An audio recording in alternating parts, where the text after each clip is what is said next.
The Galactic Ban on Giant Weapons.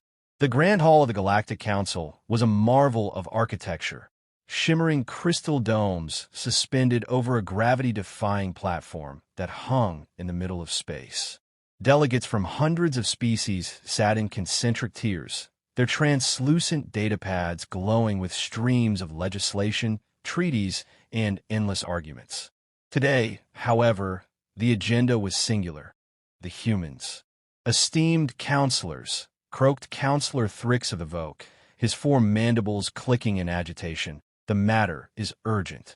We must address the reckless and unrestrained escalation of human weaponry.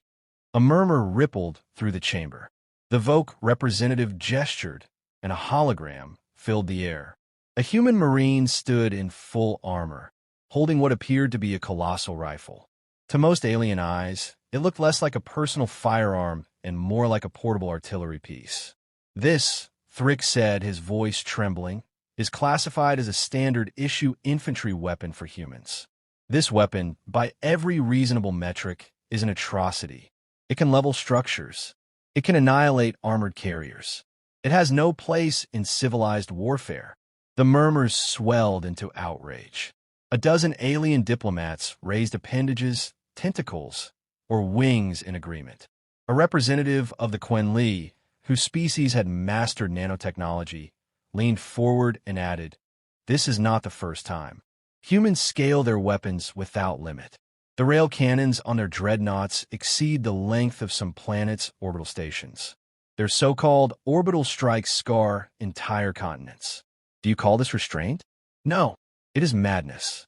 Across the chamber, the human ambassador, Admiral Jonathan Rains, sat calm and unflinching.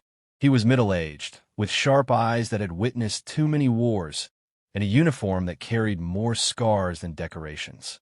When the shouting finally gave way to silence, Rains stood. With respect, he began, his voice carrying a weight that made even the echoing chamber fall quiet. Humanity does not build weapons to impress the Council. We build them to survive. He tapped a command on his wrist pad, and another hologram appeared. Not of humans, but of the Karkish. The chamber darkened as images of the reptilian empire flickered overhead. Vast warships, charred colonies, a planet burning under their conquest. They grow stronger every year, Rains continued. The Karkish don't care for your treaties or your civilized ideals.